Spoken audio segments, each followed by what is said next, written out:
Hello, everybody, and welcome in to another episode of the Couch GMs podcast. It's Wednesday, April 23rd, 2025. I'm your host, George Kurt, joined by the one and only Cody Roadcap. Cody, how many times have you watched Draft Day? Oh, buddy. Vontae Mack, no matter what, is on my sticky note. I want David bleeping Putney because I feel like it. One of the worst movies ever made, but one of my biggest guilty pleasures. At least once, normally multiple times, draft season, every year. I watch it too, and it's horrible, but it's fantastic. It's a masterpiece. I don't understand. Why do we have to spread his dad's ashes on draft day on the practice field? Never made sense to me. Maybe the only realistic thing in there is the first round takes so dang long that the Browns owner can fly from New York to Cleveland between pick 1 and 5. That's all I'm saying. The movie has plot holes galore, but I'm probably going to watch it again before the draft. I didn't even realize that plot hole until you just said it. You were the second person this week that I brought this up to. They're like, wait a second. I've never thought of it that way. But he's in New York, and by the time they're back on the clock at pick 6 with the Jacksonville Jaguars, where they just made the trade. He's walking in the war room in Cleveland. In New York traffic?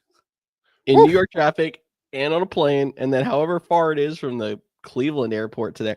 That's impressive. I mean, there is a small private airport right next to the Cleveland facility in Cleveland, but still. I love how you know this too, like you've done the research. I haven't. I've just been to Cleveland, but that's research enough. But 10 minutes on the clock, right? So pick 1 or 2, 3, 4, and 5. That's 50 minutes if they took the whole time to get there. I don't think that's possible, but it happens in the movie. That's for sure. Welcome to the Couch GM's Movie Conspiracy Podcast. I'm George Kurth with Cody Roadcap. I would love to do sports movie reviews. Yes, that would be fantastic. We have to maybe do that in the off season once or twice, see how it goes. I'm down. Cool. Anyway, I said it's April 23rd. This is actually previously recorded, so we are not responsible for any trades that happen right before the draft starts, but we wanted to get this to you a day before the draft so you have a chance to look at, listen to, take apart Cody's mock draft before we get to draft day tomorrow. Super excited to experience it all with you guys. Yeah, mock draft 1 point only coming at you today. And before we get into that, did just want to spend some time talking about the draft because it's one of my favorite seasons. We talked about the movie. Obviously, we're not previously recording this because I'm in Green Bay, as much as I would love to say that. I wanted to go so bad, just timing didn't work out. Do have my official draft cap with the bicycle pin. New Era did not a sponsor, but did a nice job on the draft caps this year, I personally think. But George, before we get into the mock draft, I love to ask the question: any core draft memories for you? If you need a second, I can tell you mine. Yeah, go ahead first.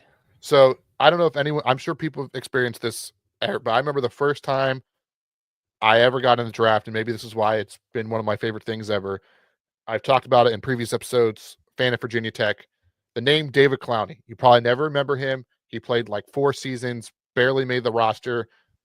Anyways, loved him at Virginia Tech. So badly wanted the Packers to take him.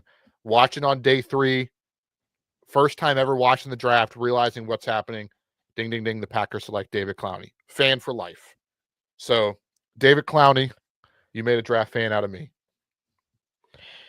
Okay. So, the two that came to my mind was one's a bad memory. And that was when the Eagles took Jalen Reagor before Justin Jefferson. I was a big Justin Jefferson guy that year, and I was devastated when those picks Packers came fan out. Was devastated too. Yep. See, there you go. We at least shared that memory. And then I would go back to the time that I still think is the reason why Tyler doesn't like me anymore. Shout out if you guys remember Tyler, who's been on the show, our semi-reoccurring guest host thing. When the Eagles traded for A.J. Brown on draft night. And I have never been more excited yet scared to send a text message in my life than to text him in that moment. Yeah, that was a rough day for the group chat. One more quick memory, which I think this is like couch GM to its core. Broke college students. roommate, friend of the show, we wanted to watch the NFL draft, but it's draft night. We wanted to get some snacks. We wanted to get some pizza or some wings or some subs. We broke. So what do? We get about 10 video games that we had the physical copies of, drive down to the local GameStop, selling for about $2.50 a piece to come back and buy some subs for draft night. So core memory. Also, that was the night that Miles Jack didn't get drafted in the first round, and I wanted him so bad in Green Bay, and the Packers took Kenny Clark. And I don't know if it actually happened that way, but in my mind, Roger Goodell goes with whatever pick the Green Bay Packers select from UCLA. And I got really excited for Miles Jack, and it was Kenny Clark, but Kenny Clark turned out to be all right. So love the draft. And that's an important thing to know. Might not be great in the moment, might not be great after year one. Draft prospects take 3 years to understand how their true value is. Yes, definitely. I'm sure a lot of you have some core draft memories too. Make sure you drop them in the comments as you watch along with this mock draft. Follow us at the Couch GMs, Facebook, X, Instagram, TikTok to get even more than you do from the show. And if you're new here, welcome. And make sure you subscribe to us. Hit that bell if you're watching on YouTube, because we are live on YouTube and Facebook Thursday nights at 6:30 East on a normal week. Obviously not this week, as we'll be sitting back getting ready to enjoy the NFL draft. All right, Cody, why don't we jump in to your 2025 1 point all. 1 point only. So I wasn't ready for that. You threw me off when you said that in the intro. 1 point only mock draft.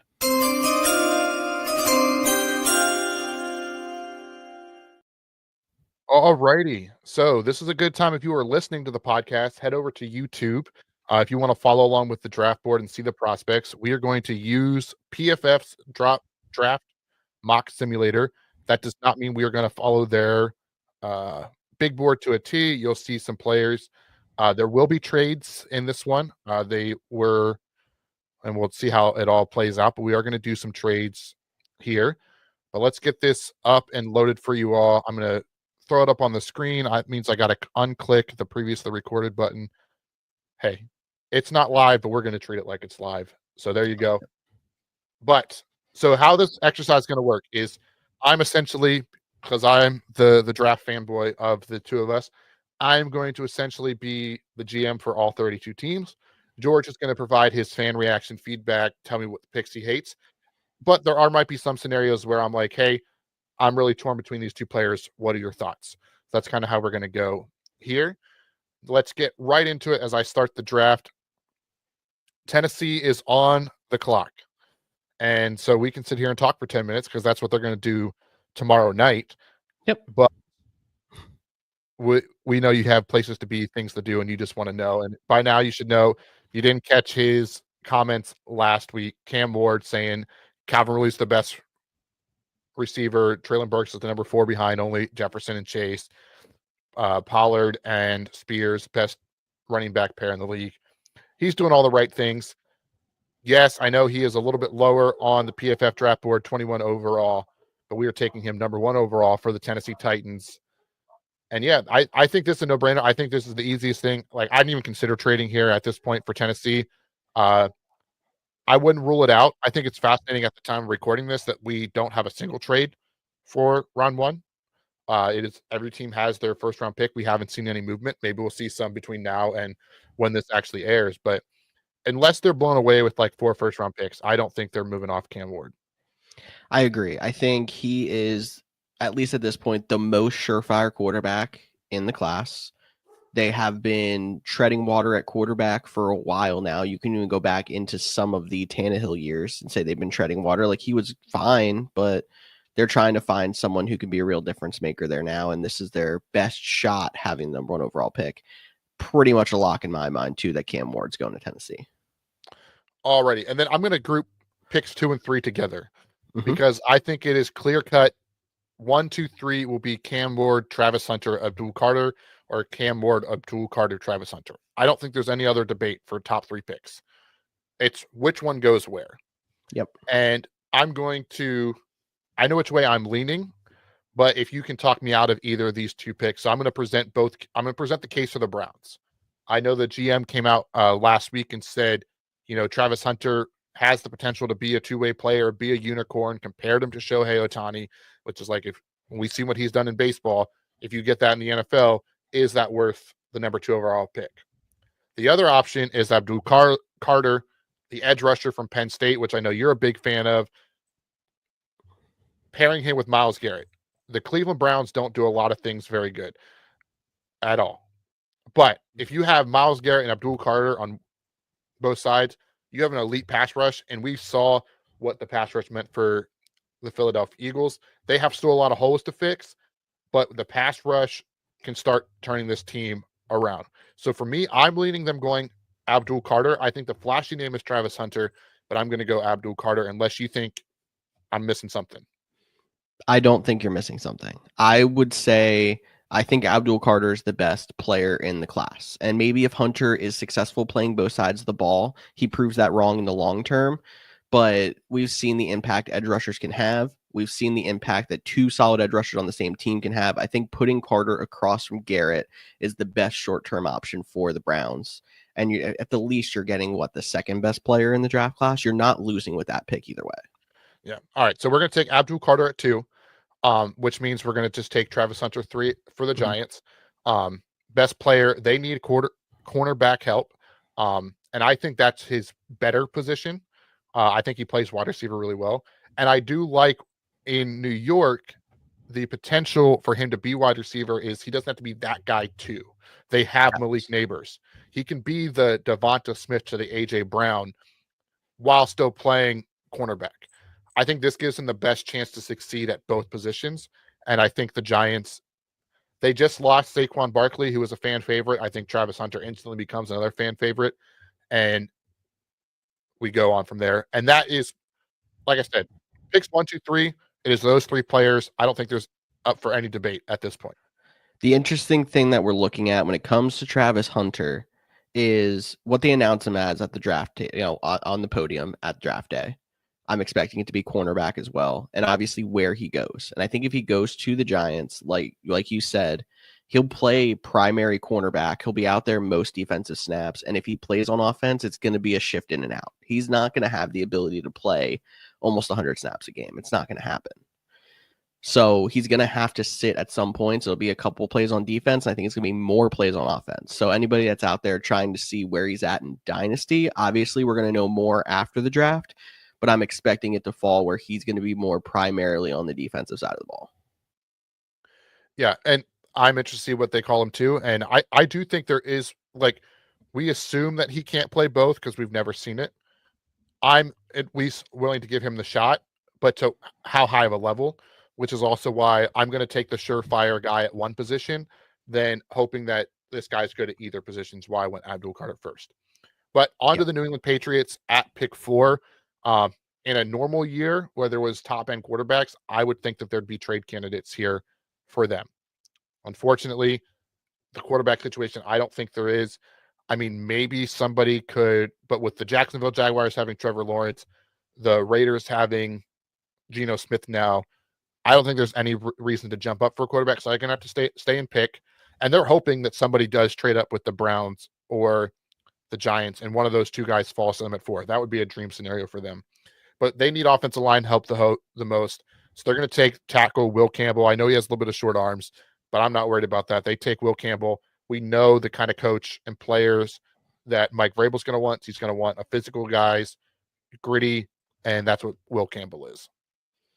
I think he's probably your next best player on the board. And like you said, they need offensive line help, so I have no problem with that pick as well. Definitely. So we're on to Jacksonville, and this is where I think the draft starts to get the most interesting. Yeah. Because honestly, pick 6 through 25, I think there's a case that player goes at 6 and 25, outside of maybe Ashton Genty. I don't think he actually falls that far. But when we start talking about the next couple players here, there's going to be some that you'll be like, wow, I saw him in a mock draft yesterday going 18th. Yeah, that's just the nature of this draft class.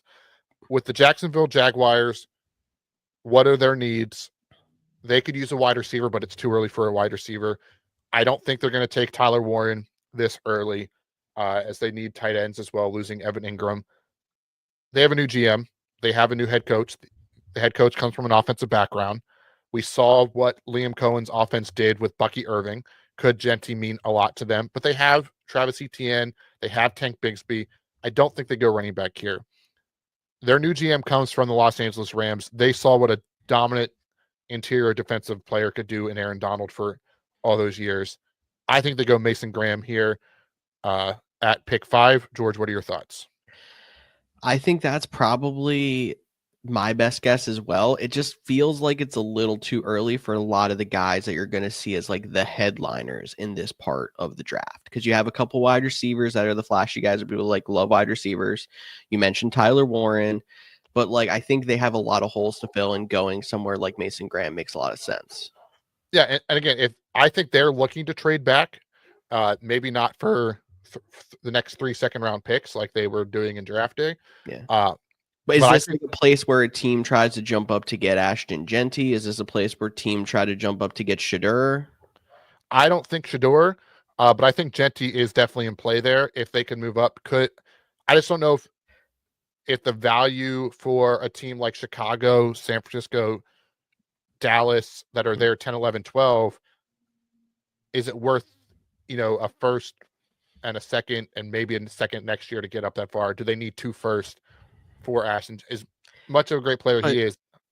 What I'm saying, like for Shedeur, like, I mean, I also agree, like you can probably let him go a little bit, but there's some teams up in this area that are intriguing for quarterback. Obviously, Jacksonville's not. They're going to stick with Trevor Lawrence. The Raiders did just, make that trade, but can you really say Geno Smith is the answer? We don't know. The Jets, all they have is Justin Fields. Like, there's still interesting spots here. Yeah, I think Shedeur is the biggest domino in the whole entire draft. Mm-hmm. Honestly, he could go as high as number 3 to the New York Giants. I would not be surprised. He could go all the way down to the mid-20s with a team trading up, from the second round. I think there's a whole gamut of where he can go. It's going to be about fit. What's interesting about him is he's already kind of a refined prospect. Like, obviously, there's room for him to grow, but he's not going. A rebuilding team might not like Shedeur as much because the upside isn't as there as a team that might be quote unquote ready to win now. But so number 6 is not going to be Shedeur Sanders, and I think Ashton Genty is going to be their guy. I know it came out about 10 days ago at this point that the Raiders' new GM said his son was leaving the family if they didn't draft Ashton Genty. We saw what Woody Johnson was doing with picking players off of Madden ratings. But Ashton Genty, bona fide player, top player in this draft. Pete Carroll's there now. They like to run the ball. Geno Smith would do well with a run game. Ashton Genty could be a hometown favorite. He's already from the Midwest. Help build that fan base. I think it makes too much sense for the Raiders to not take Ashton Genty here. And my whole reaction to this one is literally that it definitely solidifies him as 101 in dynasty drafts. And he was already basically there, but this would completely solidify that. Yep, not a question about that. Next up is the New York Jets. We saw last year they need offensive line help more than anybody. They could use a quarterback here, although I don't think Shedeur is the right guy. I think they're going to let Justin Fields be the guy and see what happens next year when the quarterbacks are quote unquote better prospects, but things change over the course of a year. So I'm going to have them take Armand Membu, really solid player, probably the right tackle of their future from Missouri. But they get some offensive line help. Not sexy, but a solid overall pick. Yeah, I mean, I think that totally works for them, and I think it makes sense for them to wait on the quarterback as well. And just like looking further back for if there's a team that's going to move up, not a whole lot of teams that are looking at quarterback past the Jets. The Dolphins, you got to think, aren't. Saints are interesting, but then like Bears, Niners, Cowboys, they're not looking at quarterback. Yeah, I think there is a lot to be said here.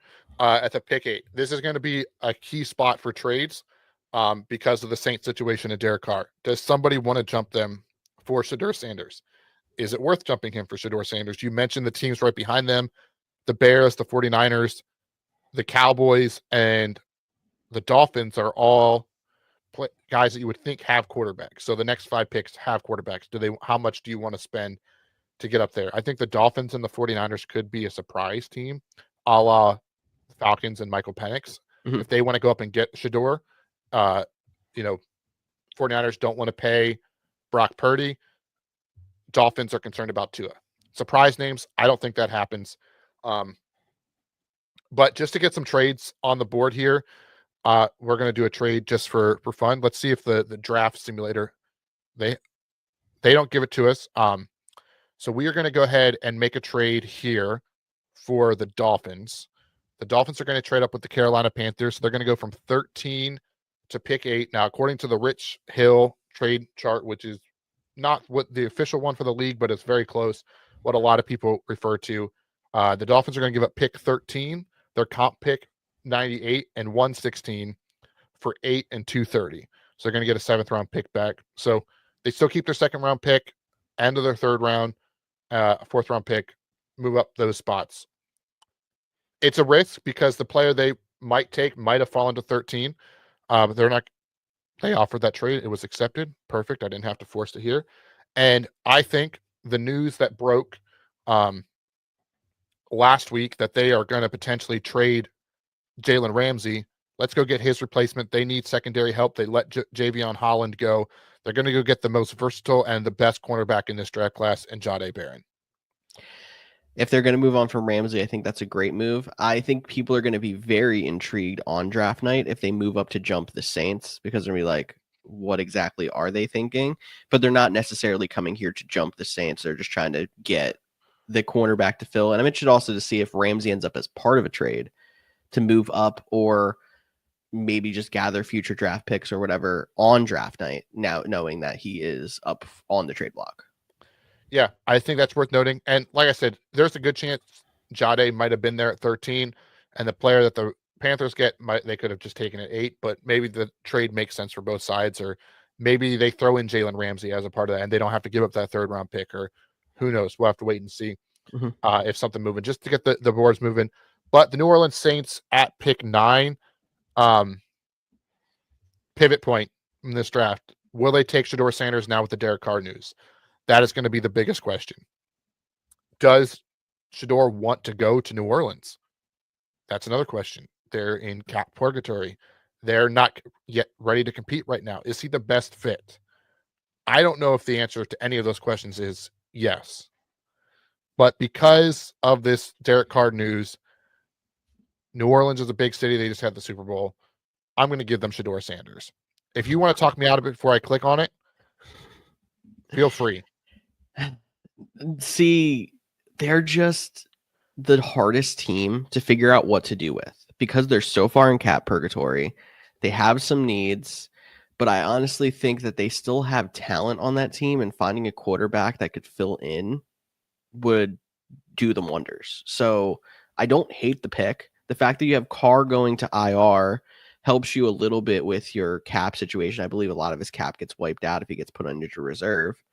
That is, I guess, if he does. I'm expecting him to. We don't know that for sure. And then they can probably get out of his contract after this year. I believe they actually reworked his deal at the beginning of this offseason. I believe he'll have like a $70 million cap hit if they move on from him next year. Interesting. But they already have a cap problem. So I'm going to give them Shedeur. And honestly, I don't love this selection, but it feels like the cop-out answer. Like, there's nothing unique or creative. Like, let's see what the Saints are going to do. I'm going to give them Shedeur. In an alternate universe mock draft, I would have the Browns take Travis Hunter and then trade back up with like a team in the early 20s and get Shedeur and just get them both back together.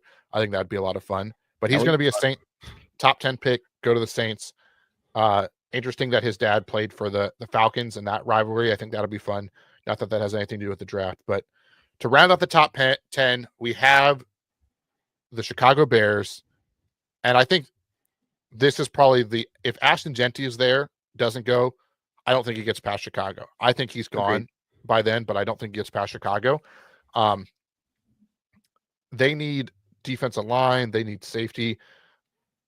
But there's just something about Tyler Warren that his versatility and Ben Johnson makes me think this is a match made in heaven as much as I don't want to see it. So I'm going to have them take Tyler Warren here at pick 10 to round out the top 10.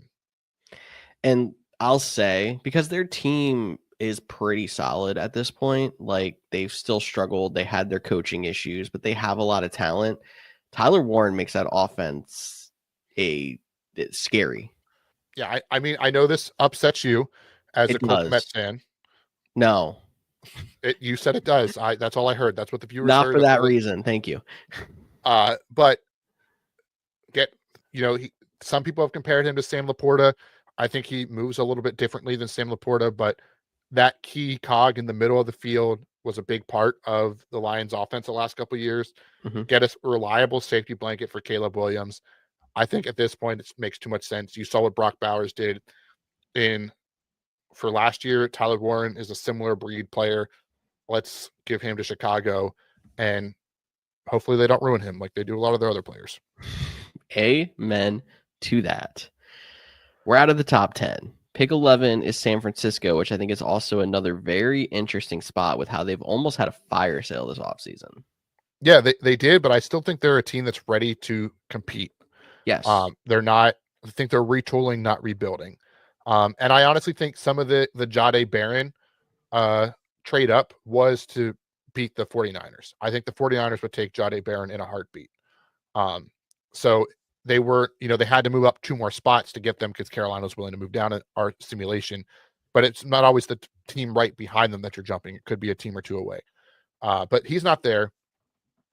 They get Robert Saleh back as the defensive coordinator. There's an interesting guy out of Alabama. His name's Jihad Campbell. Really athletic, has versatility to play. He's mostly going to be a middle linebacker. Could do a little bit of stuff on the outside. I think he's I won't say perfect, but a very good Dre Greenlaw replacement that could potentially become the Mike linebacker to replace Fred Warner down the line. So we saw how much the linebackers mean to this team. I think they're like, let's go ahead and get Jihad Campbell, a guy out of Alabama, and they take a linebacker here at pick 11. And they're also having somebody who can start next to him because they lost Greenlaw this offseason as well. Yep. So, and you know how much Greenlaw means to their defense. I think they get Jihad Campbell. They upgrade. He's instant day 1 starter, and their defense starts to get back to a top defense that they can be. And we see how much they can rebound into next year with maybe getting back into the playoffs. All right. Dallas Cowboys are on the clock. This is the absolute lowest that Ashton Genty goes. Yes. There's San Francisco's trading back if Genty's there at 11. Oh, yeah, 100%. I mean, Dallas might even trade with them just to guarantee they get him. Kind of like the Eagles traded with the Bears 1 spot to get up and get Jalen Carter. The Bears traded up 1 spot with the 49ers to get Mitch Trubisky. Like, we've seen teams jump up 1 spot once there's some interest. 49ers traded up 1 spot to get Trey Lance. No, they traded up pretty far from him. I'm pretty sure it was only 1 or 2 spots. No, they moved from 12 to 3. Okay. And then because they traded with Miami, then Miami moved back from 12 to 6 to take Jalen Waddle. Okay. Bro, I'm the draft guy. Trust me. Yep. But Dallas Cowboys are on the clock. Now, PFF is much higher on Tet McMillan, and honestly, good for them because Tet McMillan is 6'5", elite wide receiver, contested guy. Maybe he's falling in that trap we sometimes see with prospects. They're good. That we don't get excited by them because they've been so good, and we kind of take them down. They end up being great players. I think Tet McMillan could be on that slide, but this is Jerry Jones we're talking about.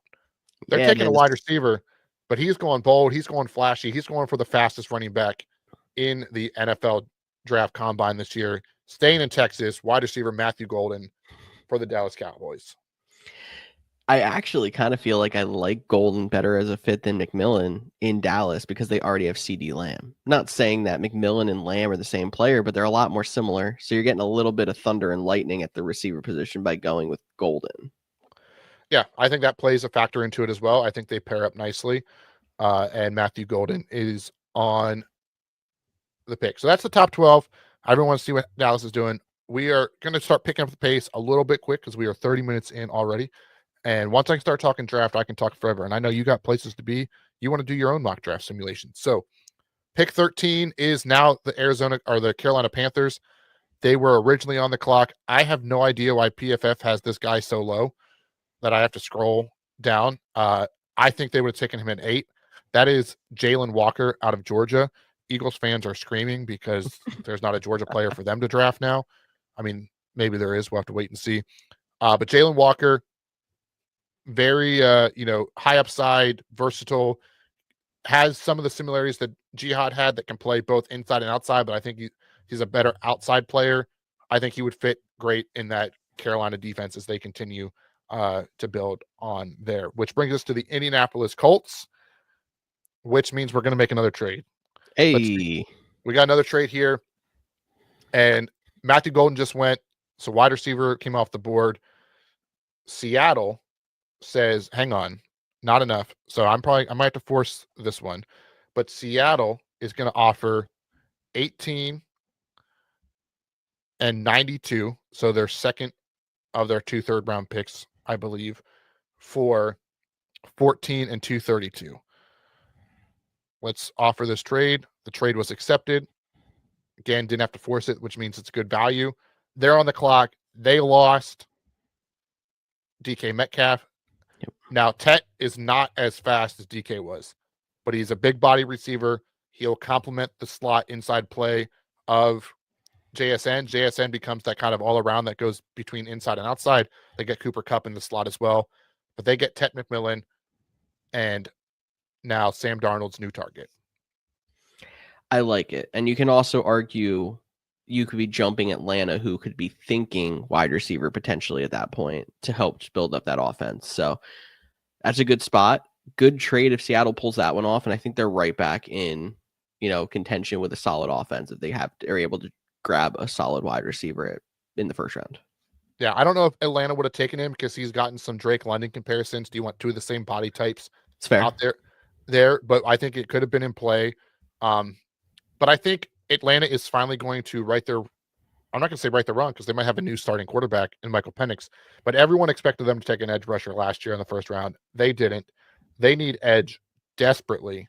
So I think they're going to take a flyer on Mike Green out of Marshall. Just a little bit of background on him. Smaller school guy. There is a few character concerns that are still being resolved. So maybe he ends up getting pushed down and they go for a different direction. But I think he fits their system really well. And again, like I said at the top, we're now talking these players, especially like 12 to 30. There might be an edge rusher that goes there that I put at 30. Like they can switch because they're very clumped together. That's what makes this draft so unique and so hard to predict. But I'm going to go Mike Green there. We're going to see a little bit of a run on edge rushers as the Arizona Cardinals follow suit. Again, I don't know why he is so low on PFF's big board. And that's not a lot of love for Georgia and the defensive side in this draft, which is weird because they've been successful. Yeah, so they're going to go ahead and take Michael Williams, edge rusher out of Georgia, like you just mentioned. Now, one of the concerns with him is productivity. Wasn't the highest, sack producer in college. Not always a bad thing. He's really good against the run. And they signed Josh Sweat. They have that speed pass rusher. This is the big body, other side of the line, good against the run, who can also rush the passer. I think it's a good fit for Jonathan Gannon's defense. So, little run on edge rushers. We're going to stay on the defensive line with the Cincinnati Bengals. There's a lot of things. Fans are saying, thank God. Yeah, I was like, should there be Luther Burden would be a lot of fun, but we're not going to do that. They don't need another wide receiver after all that money they dolled out to wide receivers this offseason. If you're watching on YouTube, you see Walter Nolan as the defensive that's top on PFS big board. I have him as the number 3, maybe 4 guy. So I'm not going to take him this high. I'm going to take a different one. But I think, Malachi Starks on safety, they've been looking for a guy to come in to replace Jesse Bates, and he left, was also in contention here. But they're going to go big. They're going to go interior. They're going to go Kenneth Grant, some Dexter Lawrence traits there in Cincinnati, start bolstering those defensive line and help that offensive line practice against some better talent so they can keep Joe Burrow upright. Man, I hope so. At the same time, I don't, because 40-something games all year for the Bengals would be a blast. But no, they have to go defense. I don't even think I really care what position on defense they go. They just have to go defense. No, I agree. I think they're going to go defense. I think the Michigan counterpart, Will Johnson, is in play there as well. But I like their secondary players a little bit better than their defensive line. And they also, Trey Hendrickson's still there, but he's not happy. So we'll see how that situation plays out. The Colts are back on the clock, and they're ecstatic because the guy they were going to take at 14 is now there at 18 still.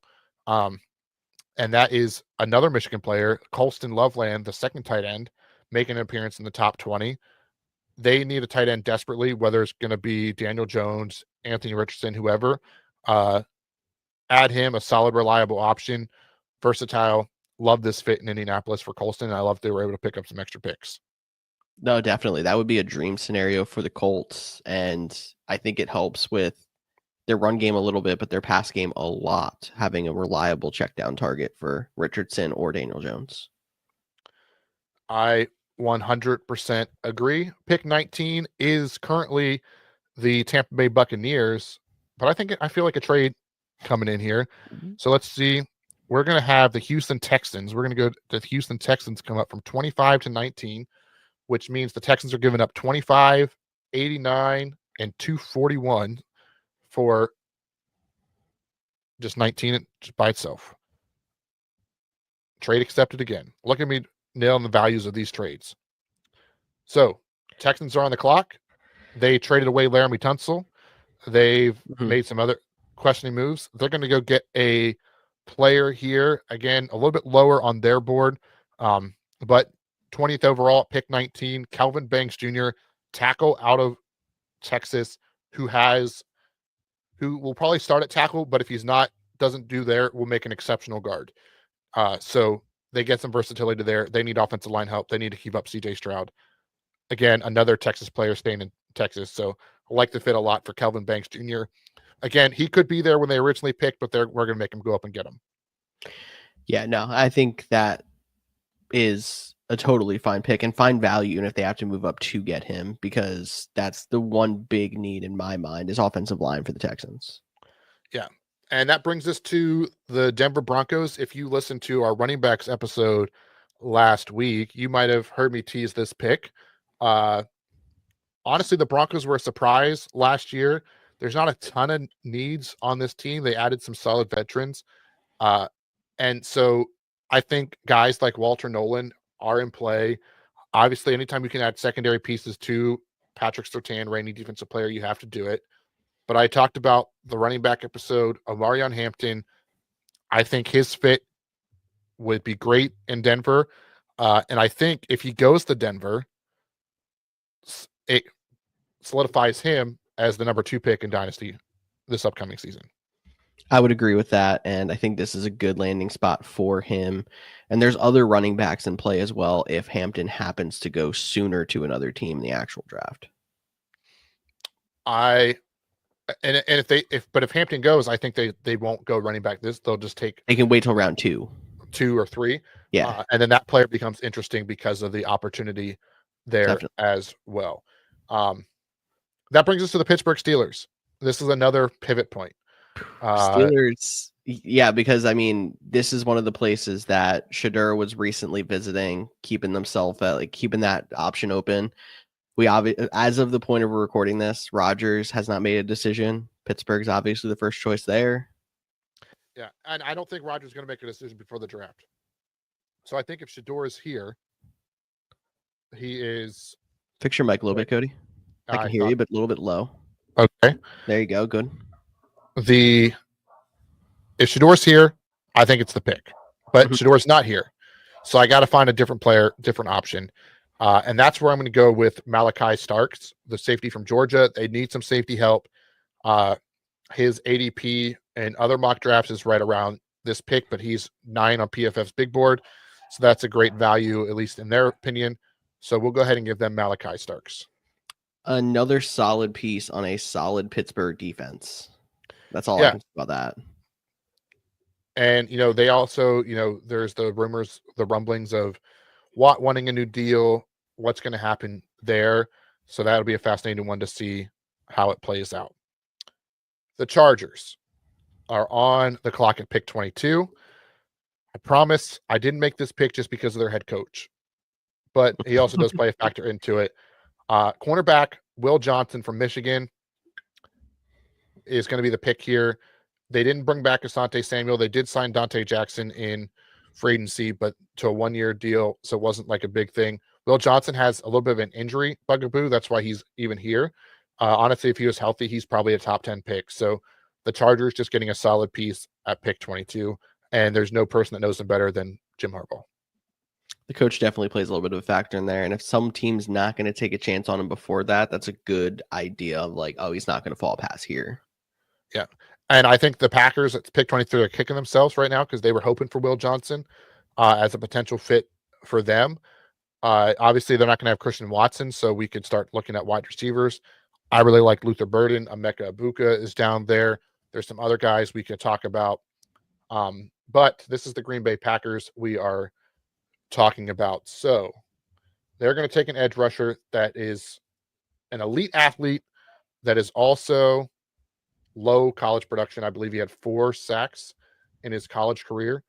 Not just last season, college career. So wow, I could be wrong. Maybe it was last season. I'm pulling it up right now. As we hit his career sacks is 4.5 in 3 seasons. That's crazy. But super elite athlete. And when you watch him, he's always very close. So it's not like he's not getting to the quarterback. He's just a half a step behind. Could you improve his technique and get there? The Packers like to take high upside. If he had the production, he'd be a top 5, top 10 pick, but he doesn't. But they like that upside. So we're going to take Shamar Stewart here for the Green Bay Packers. Minnesota is on the clock here. And I think if I was a betting person, there is not a position on the draft that I think would include a trade more likely than pick 24. Just because Minnesota already has pretty much everything? Not that they don't have any picks. If I pop over here on the trade screen, they have picked 24, 97, 139, 87, 187. They have 4 picks this whole draft because of their double trade up last year, some other things. There's a lot going on with the Minnesota Vikings. So I think they're going to make a move here. It was hard for me to figure it out. Like, did I want to bring the Browns up here for a Jackson Dart? Did I want to bring the Giants up here for a Jackson Dart? Did I want to bring somebody else up here? But then when I was thinking about it, there's one team that I think could be fascinating looking to move up just based on where the board is and whatnot.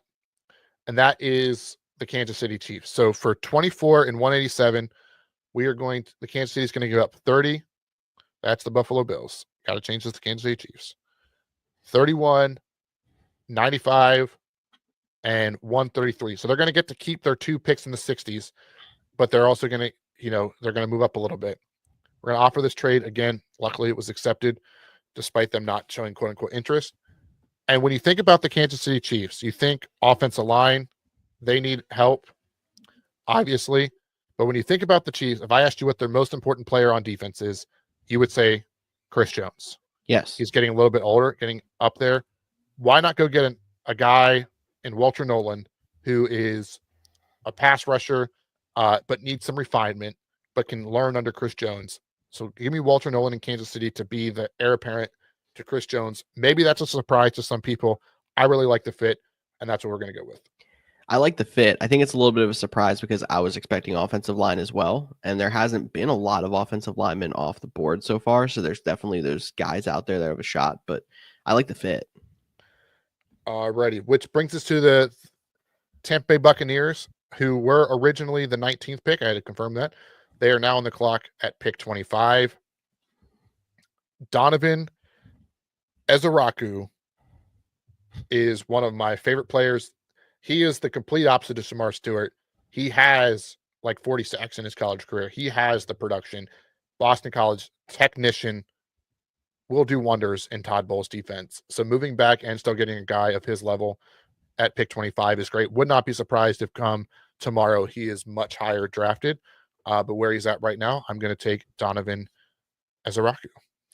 I'll give you the benefit of the doubt if you get a position right, not a name, especially when it comes to edge, seeing as like there's a lot of edges that are very close in draft rankings right now. Yeah, I think edge is going to be the most picked position in the draft. And I've said this before, but I'll say it again. Like I know PFF has Jalen Walker as a linebacker, right? So taking out Abdul Carter, Jalen Walker can go anywhere from pick 8 to pick 25. Like, I would not be surprised either way. I think he's going to go in the higher half, which is why I put him there. But if Ezaraku went 8 and Walker is here at 25, I could definitely see that happen. But the Rams are on the clock at pick 26. This one was another interesting one for me. I looked at the quarterback. Do they want Jackson Dart? Do they want to take, do they go wide receiver because, Devontae is up there in age? I don't think so. If Loveland was here, I think they would take him. Definitely if Tyler Warren was here, I think they would take him. But Josh Simmons, tackle from Ohio State, they can bolster that offensive line. And now he is dealing with an injury. He tore his patella, I believe it was, this in about October. So this is a guy that might not be ready until training camp. So they have some solid offensive line pieces, but they get really good value, and that just seems to be what the Rams do. They find the diamonds in the rough in the first round, and we get Josh Simons here at pick 26. I'm surprised that tackle's not their number one need on their list, but I mean, I guess tight end, sure, but that's a solid pick for them. Well, and I believe they re-signed their left tackle to like a 3-year deal this past year, but he's not like a guy that's not replaceable or can't move inside or whatnot. Exactly. They'll get it figured out for sure. Mm-hmm. And 27 is the Baltimore Ravens here. And I think edge is in play. I think offensive line is in play for them as well. I know you're kind of a married in Bengals or Ravens fan now. Not Bengals, definitely not Bengals. Definitely not Bengals. Is there any positions that you think that they should target with their first round pick? I think offensive line is probably the number one thing I would think of. They've had a couple guys rotating at tackle. And then other than that, I think you could never have enough edge. And they did have some underproductive or aging guys at edge. So I think those are the two that I'm looking at there. Yeah. I was looking at offensive line for them, and then I was also looking at the last defensive lineman not to go in Derek Harmon out of Oregon. I really like Harmon. I would have him like 1A, 1B with Kenneth Grant. But I ended up going with Gray Zabel, the tackle from North Dakota State. Now it says tackle, but he has 5 position versatility, which I think would be good. I don't believe they re-signed a lot of offensive linemen rotating positions on that offensive line too. And I don't believe they replaced Patrick McCarry. No, I believe he went somewhere else. It was another person who was a versatile offensive lineman. He played center, he played tackle. And I think they're going to get that with Zabel. They're going to start him at tackle or maybe even start him at guard and then bump him out if he needs to in a pinch. So they get Gray Zabel out of North Dakota State. Lions, they get to try to pick this up just a little bit. They get James Pierce Jr., super athletic, needs some refinement, but more of a speed rusher to pair with Aiden Hutchinson on the defensive line. They need help there. The Washington Commanders, they are on the clock, and they're probably super upset that Ezaraku and Pierce all went because I think they want edge if they can get it. They can't, so let's have them make a trade here, which they're another team that they only have 5 picks, so they're going to also want to look to move down and pick up picks if they can. Now, they're not going to actually gain any more picks here, but they're going to get a better clump. So they're going to get 129 or 29 and 128 for why am I on the Eagles? They're not trading in division. They're trading with the Cleveland Browns. They're going to move back to the number 1 pick in the second round. This is where the Browns trade up here by giving up 33 and 94. We offer this trade. It was accepted. You're nailing it. And this is where the third quarterback off the board goes. Jackson Dart. Interesting. I think it makes sense, especially as a guy who's going to be a little bit of a project. They have Kenny Pickett. They have to deal with all the situations with He who shall not be named. Yeah. Mr. Watson. Yes. I don't know why I blanked on his name, but I mean, that's not important at this point anyway. So I think going out there, getting a piece who can work in with Pickett and then hopefully become their future makes sense. And you're not giving up a whole lot moving up to pick 29 than you would be trying to make a move earlier in the round.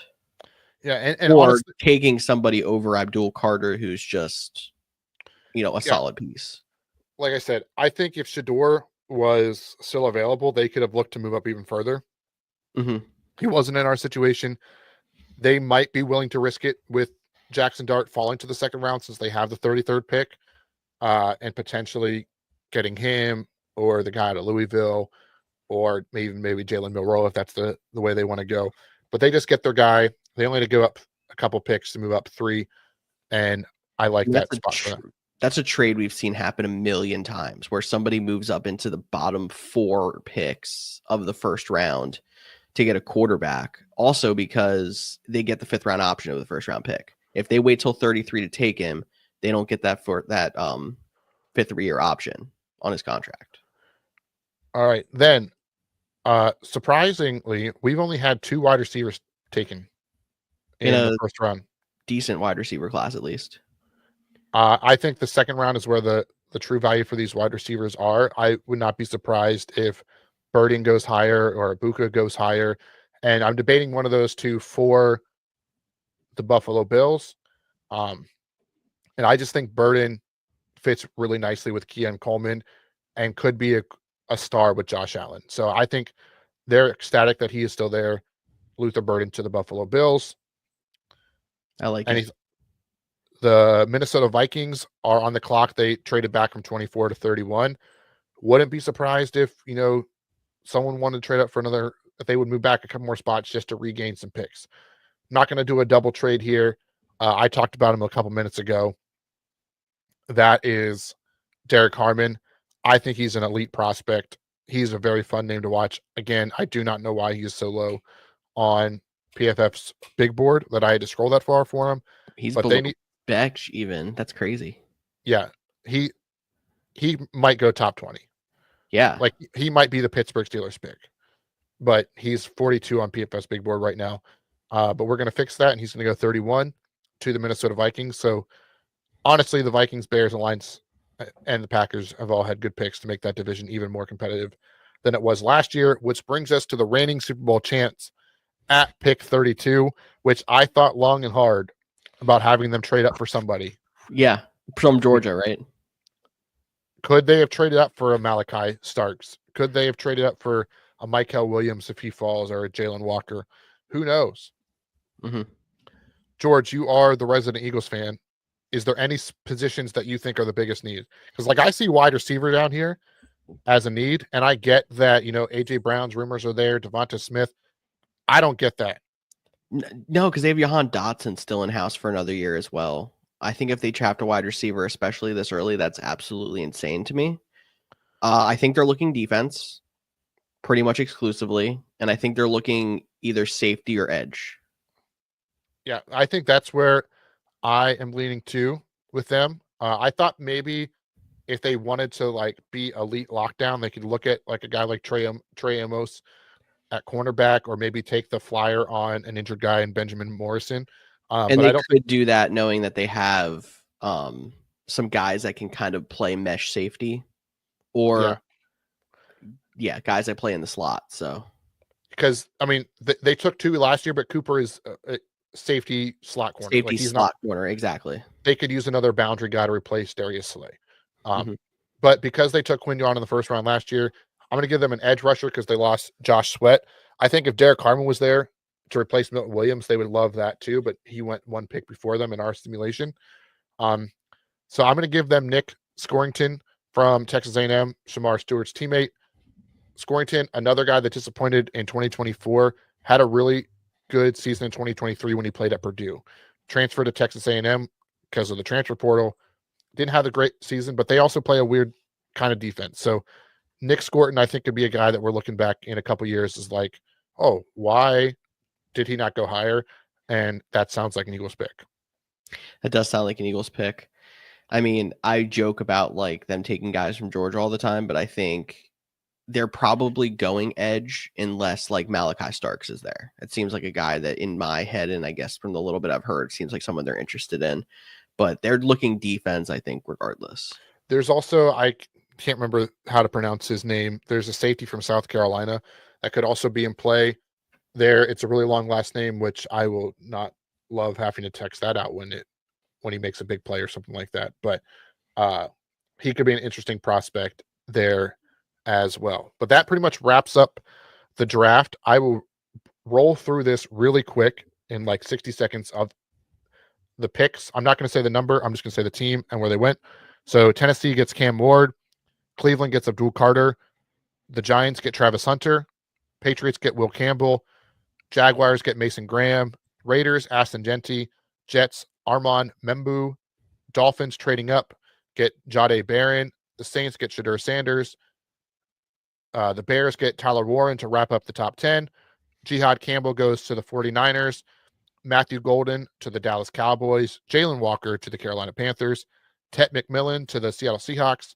Mike Green, edge rusher for the Atlanta Falcons. Michael Williams, edge rusher for the Arizona Cardinals. Kenneth Grant to the Bengals. Colston Loveland to the Colts. Kelvin Banks Jr. to the Texans on a trade-up. Omarion Hampton to the Broncos. Malachi Starks to the Steelers.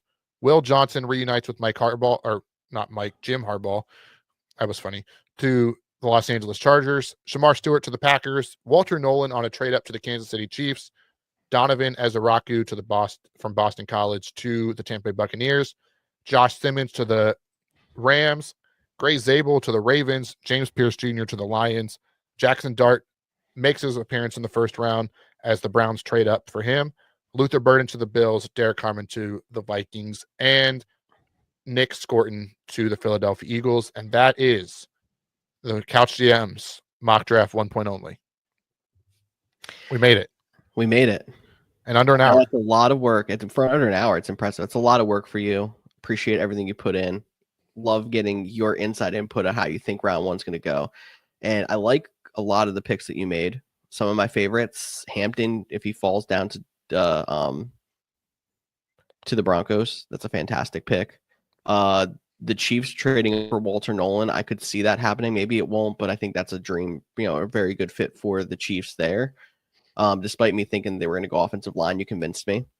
Tyler Warren to the Bears, another fantastic pick. And I think both of the wide receivers, I guess, Tet McMillan to the Seahawks and Luther Burden to the Bills, also big fans of those picks as well. Yeah, I think it works out nicely. Obviously, we won't go 100. We won't bat perfect. We'll see if we get a couple picks or at least positions like you mentioned. I've seen you be pretty close before.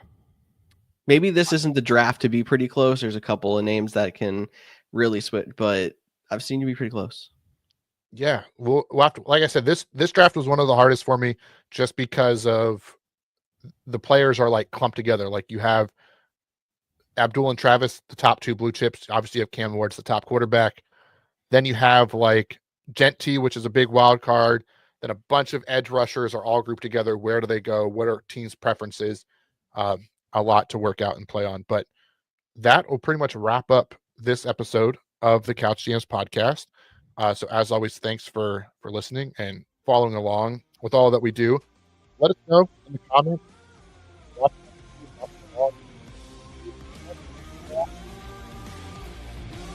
Which pick do you hate the most? We'd love to hear it. The draft is here. Enjoy it. Remember, there's no bust. Don't care about grades until year 3. It's a lot of fun. It's a long weekend.